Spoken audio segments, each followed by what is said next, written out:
Powerful तेजी हो रही है वो है पावर स्टॉक्स में। और एक बड़ी खबर आ रही है, आपकी स्क्रीन पर लेकर आएंगे कि पावर की डिमांड को लेकर सरकार एक्शन में आ गई है और राज्यों की बिजली कंपनियों को सरकार ने एक चिट्ठी लिखी है और चिट्ठी लिखकर यह कहा है कि बिजली मांग को पूरा करने के लिए कदम उठाएं राज्य और डिस्कॉम्स मिलकर। अब तो एक निश्चित तौर पर बड़ी खबर, क्योंकि भारत में जो पावर की डिमांड है वो दुनिया में सबसे ज्यादा है और बढ़ोतरी की अगर बात करें तो 23% के आसपास की बढ़ोतरी हुई है, जो कि सबसे ज्यादा है दुनिया में। और एक और आंकड़ा कि सितंबर के पहले हफ्ते में, जो हफ्ता चल रहा है, अभी 7 दिन ही बीते हैं, लेकिन बिजली की मांग रिकॉर्ड 241 गीगावाट तक पहुंच गई है। तो इस मांग को कैसे पूरा करेंगी कंपनियां, सरकारों की क्या इंतजाम है, इसको लेकर ही ये चिट्ठी लिखी गई है। ज्यादा जानकारी के साथ हमारे सहयोगी प्रकाश प्रियदर्शी हमारे साथ जुड़ गए हैं। प्रकाश, बताइए क्या जानकारी है आपके पास? देखिए, पावर डिमांड में अप्रत्याशित बढ़ोतरी देखने को मिल रही है। ऊर्जा मंत्रालय के आंकड़ों पर अगर आप नजर डालें तो पावर डिमांड ने अब तक के सारे रिकॉर्ड तोड़ दिए हैं। सितंबर के पहले हफ्ते में पावर डिमांड 241 गीगावाट के आंकड़े को पार कर गया, जो कि ऑल टाइम हाई है।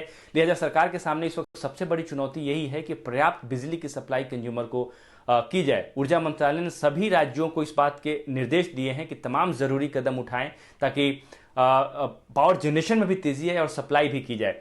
हालांकि इन सब के बीच में अच्छी बात यह है कि डिमांड और सप्लाई के बीच में ज्यादा गैप अभी तक नहीं है, लेकिन हालात बदल सकते हैं, क्योंकि अगस्त महीने में ही पावर डिमांड में 23% से भी ज्यादा की बढ़ोतरी देखने को मिल रही है। ज्यादा चिंता की बात यह है कि कई राज्यों में पावर शॉर्टेज की स्थिति देखने को मिल रही है, क्योंकि वो पर्याप्त बिजली की सप्लाई कंज्यूमर्स को नहीं कर रहे हैं। खासकर रात के समय में जब बिजली की खपत ज्यादा होती है, उस वक्त जो शॉर्टेज की स्थिति है वो 10,000 मेगावाट से भी ज्यादा है, जो कि सबसे ज्यादा चिंता की बात इस वक्त सरकार के लिए है।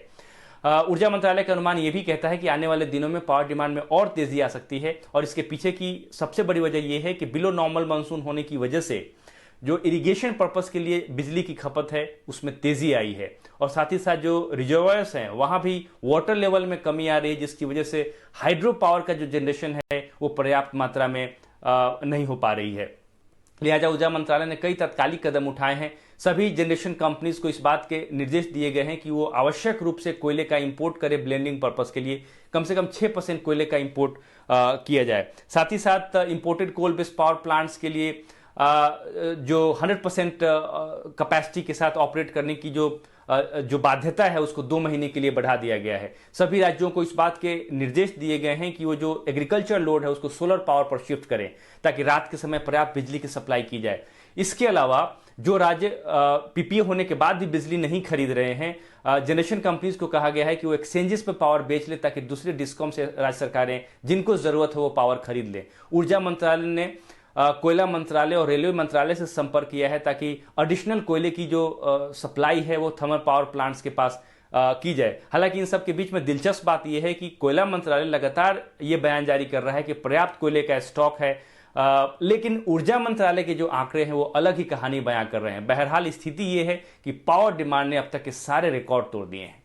ये बात आप ठीक कह रहे हैं प्रकाश, बिल्कुल। पावर डिमांड इनफैक्ट सिर्फ पूरी दुनिया में इस वक्त सबसे ज्यादा देश में ही बिजली की जो मांग है वो लगभग 23% बनी है, जो कि 241 गीगावाट तक पहुंच चुकी है, और ये रिकॉर्ड लेवल है सितंबर महीने के पहले हफ्ते में ही जो बिजली की डिमांड अब तक सामने निकल कर आई है। और आपकी ये बात भी सही है कोल सेक्रेटरी, क्योंकि कल ही हमारे साथ इनफैक्ट हमने बात भी की थी एक्सक्लूसिव कोल सचिव के साथ, और अमृत लाल मीना जी से जब बात हुई थी उन्होंने कहा था कोल उत्पादन में किसी तरह की कमी नहीं है। इनफैक्ट उत्पादन में तो 11% की बढ़ोतरी हुई है। एक बार आपको ये फिर से वो रिएक्शन सुनवाते हैं।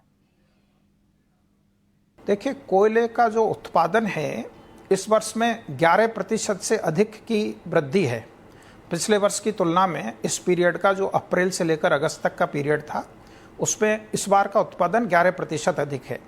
यह उत्पादन coal India Limited, Singareni coal company तथा कैप्टिव ऑफ कॉमर्शियल सभी के द्वारा कंट्रीब्यूट किया गया है। इसके फलस्वरूप हमारी स्टॉक अवेलेबिलिटी माइन एंड पर भी अच्छी है और थर्मल पावर प्लांट एंड पर भी अच्छी है। प्लस इवैक्यूएशन के लिए एडिशनल रेलवे रैक्स की अवेलेबिलिटी सुनिश्चित की गई है। तो प्लस बहुत सारा इंफ्रास्ट्रक्चर क्रिएट किया गया है। इस सब के फलस्वरूप कोयले की अवेलेबिलिटी बेहतर हो पाई है। ठीक है, हमने आपको बाइट भी सुनाई, हमने आपको हमारे रिपोर्टर्स का एक आंकलन भी सुना दिया।